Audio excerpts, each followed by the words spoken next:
Okay, our next speaker is Michel Greene, who will talk to us about pixel to scene categories, unique and early contributions of functional and visual features.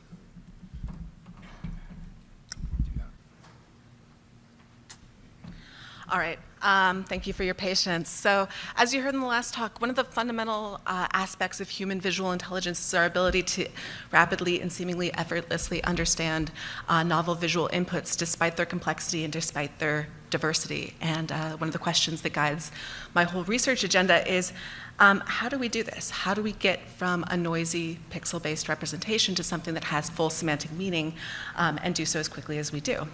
Of course, this is not a new problem, and there have been a number of suggestions from the literature, and historically, people have started with low-level visual features. So to what extent is scene understanding just an edge detection problem?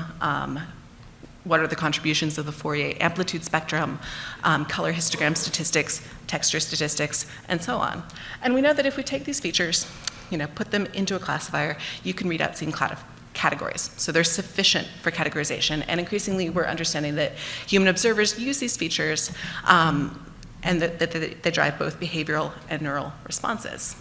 But scenes are not just a bag of unstructured features. They're full 3D environments. They have a geometry, they have a spatial layout, a vanishing point, so on and so forth. And these aspects of the spatial layout have been known to be used by human observers in doing scene classification.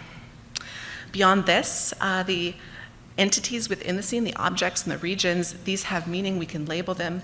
And if you look at the objects that are in or not in a scene, a kind of bag of words, a bag of objects representation, this is also sufficient for scene classification. If you give human observers a scene and you say, what makes this scene different from other scenes? What are the attributes of the scene? So for example, for this image, you know that there's natural light, that it's sunny, it's warm, man-made, so on and so forth. These human-labeled attributes are also sufficient for scene classification. And a type of attribute that I've been particularly interested in lately is the attribute of affordances, the set of things that could guide your actions within the scenes, the things that you could do or not do in a scene. And such affordances have been shown to both guide behavior and some neural responses. Okay, so we have a lot of models that seem to work or have the possibility of working really well, but the problem is these are not independent. So for example, if you take the scene, you take the edges of the scene, and you want to look at the contribution of edges to scene understanding, and let's say you mess them all up.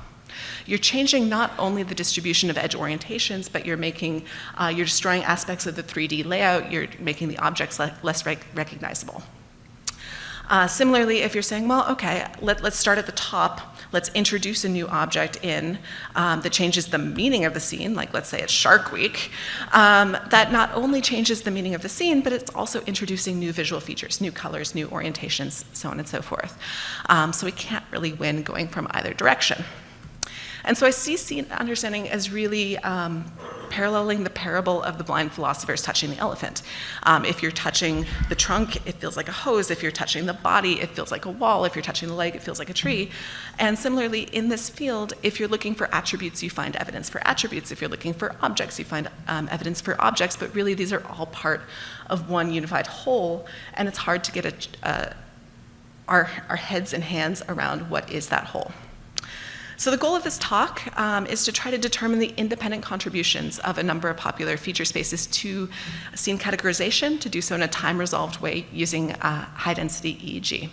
So this will be a talk in 3 parts. The first part is a decoding story. So what types of scene category structures are built over time, and when do they emerge?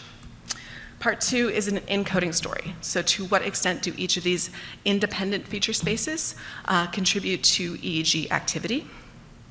And then lastly, and most importantly, we're going to link them together.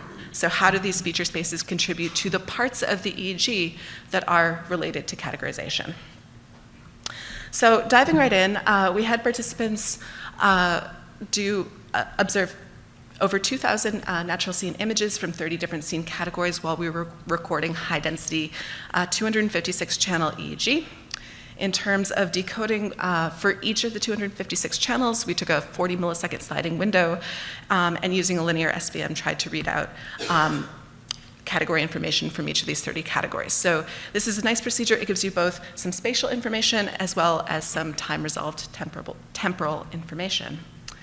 To be able to get our hands around this very high-density data, this is the channel map of all 256 channels, your nose would be at the top of the screen, we applied a clustering algorithm, and this was inspired by visual psychophysics. For the psychophysicists in the room, it was actually a method that was used to do statistical testing on classification images. And so the idea here is we're going to look for spatially contiguous patterns of electrodes that had similar voltage patterns over time. And using this method, we found 5 different clusters. So a central occipital cluster, 2 bilateral occipital temporal clusters, a central cluster, and a frontal cluster. And so when I show spatial patterns throughout this talk, these are the clusters that I'll be using. So in terms of decoding results, yes, we can read out scene categories. We can do so rather early. So this is for the occipital electrodes. We can start to read out category information starting at 40 milliseconds post-stimulus onset. For the occipital temporal, it's a little bit later, around 100 milliseconds, and as you can see, the accuracy is slightly lower, and that same pattern holds lower accuracy and slower for the frontal electrodes. The topographic maps shown on the right-hand side. So yes, category information is available. It's available very quickly. Looking at the time decoding results, so this is training on every time point that's shown in the rows and then testing on every subsequent time point shown in the columns, reveals a somewhat dynamic representation in the first 200 milliseconds. So when you train on one time point and test on the other, it doesn't generalize very much beyond the time point that it was trained and tested on, but that representation grows, and you see that in the lighter colors as time goes on beyond the 200 milliseconds. Using a decoder, we can get things that are just beyond a level of accuracy. So we have a full confusion matrix at each time point for each electrode of the types of errors that this classifier made. And from these confusion matrices, we can turn them into representational dissimilarity matrices and subject them to MDS to kind of look at what kind of category structures emerge. Here's the sort of thing you get. This movie starts at 70 milliseconds post-stimulus onset, continues through for the first 400 milliseconds, and you can kind of see how different types of scene categories become more and less similar to one another over time. And what you'll see is at a certain point in time, the middle, all of the natural landscape images go towards the right-hand side of the screen. All of the indoor scenes, the more manufactured environments, stay on the left-hand side of the screen.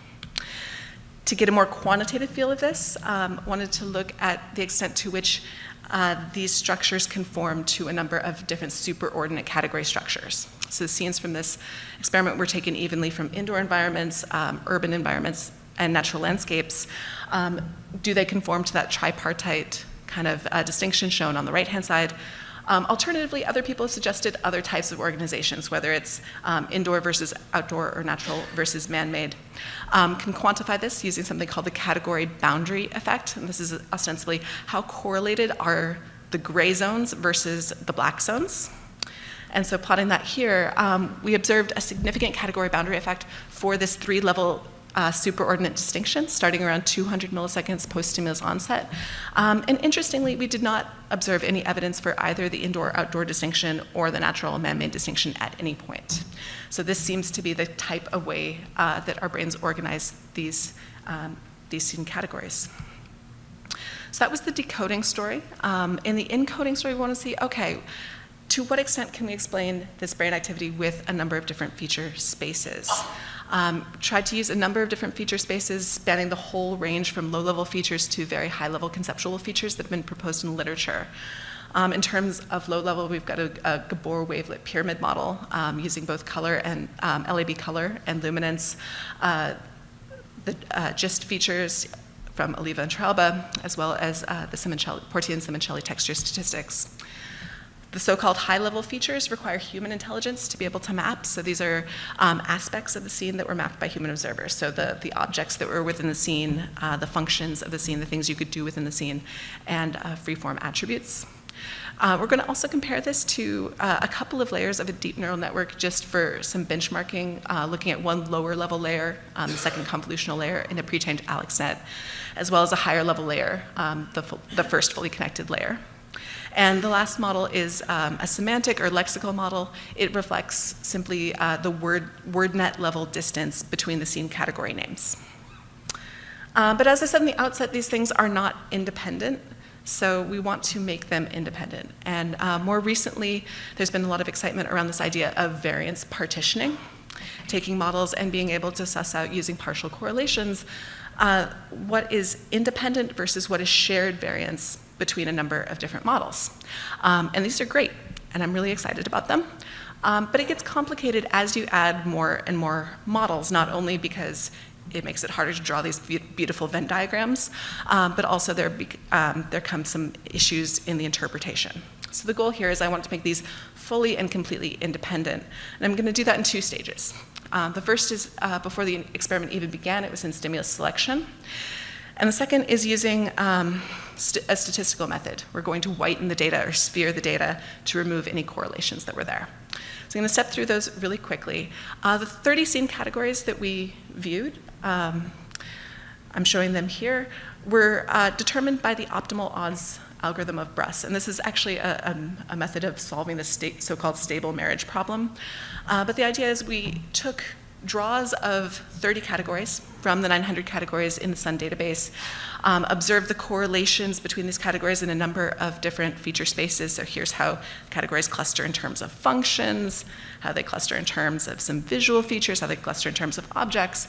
And we rejected the first 10,000 observations and then took the next draw that was lower than any of the draws that we'd seen so far.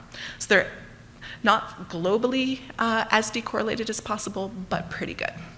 Now, despite doing this, as you can see on the left-hand side of the screen, there's still some substantial correlations between each of these 9 feature spaces. We were only looking at trying to decorrelate 3 of them, and even so, we're not guaranteed to get a perfect solution. So to do that, we whitened the data.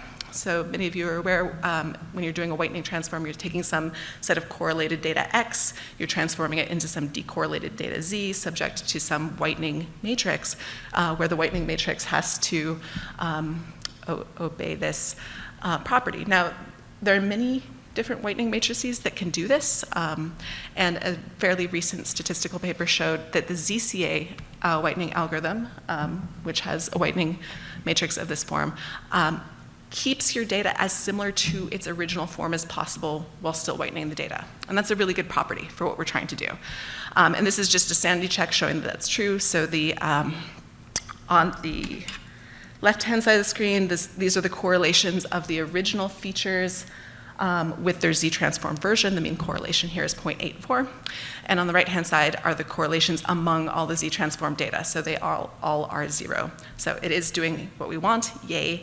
Let's go forth and see what we can do with these whitened feature spaces. So the idea here, we're posing this as a regression problem. So for each electrode and each time bin, we're trying to predict each neural RDM, representational dissimilarity matrix, from each of the whitened feature space RDMs. So I'm going to show you the variability explained by this model on the y-axis over time. Here's what we get. So we can start predicting neural response starting about 50 milliseconds after stimulus onset, and it peaks very early, before even 100 milliseconds.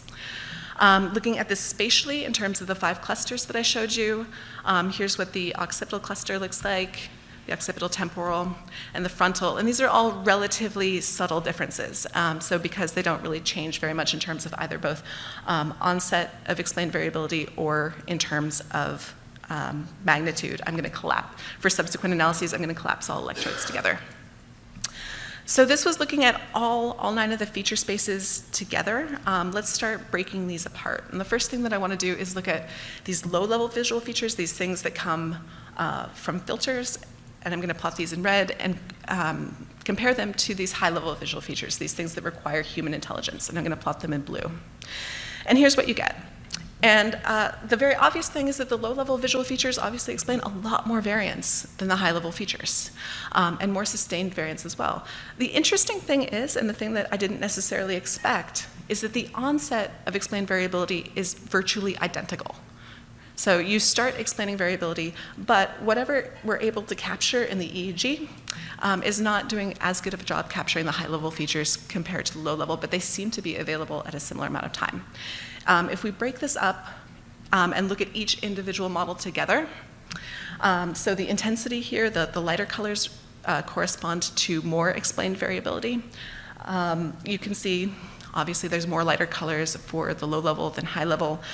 You can see this wall of explained onset that's basically the same for all of the models, which is interesting. And within these low-level models where you get these very intense bands of explained variability, I didn't order these according to how the data turned out. I ordered these models according to how complex I thought they were.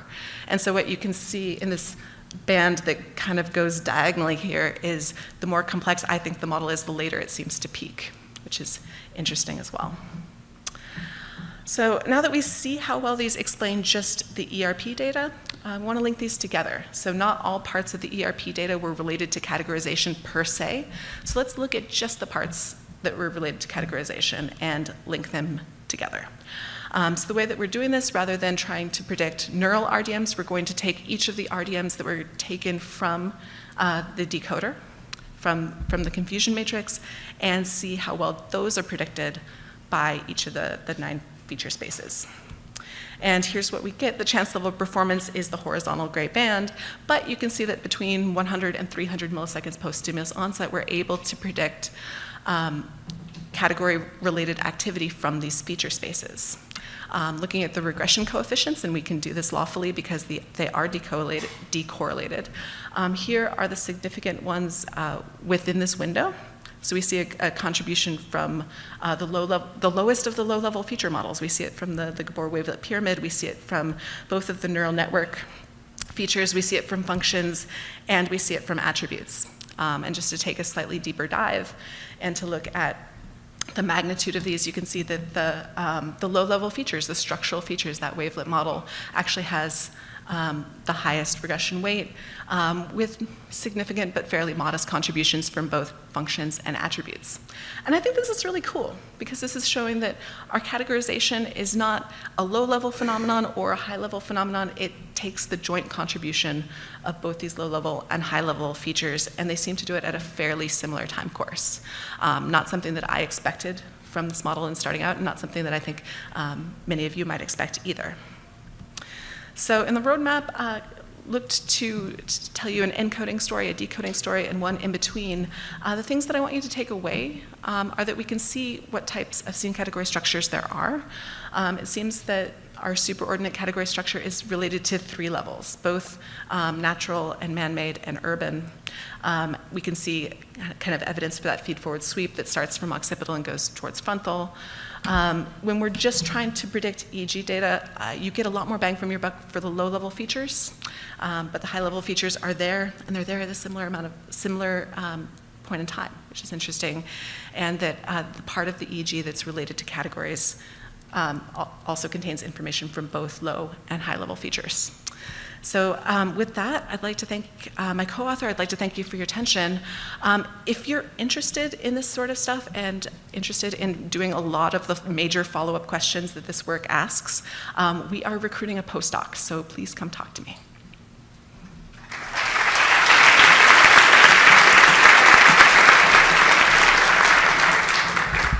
We have time for one quick question.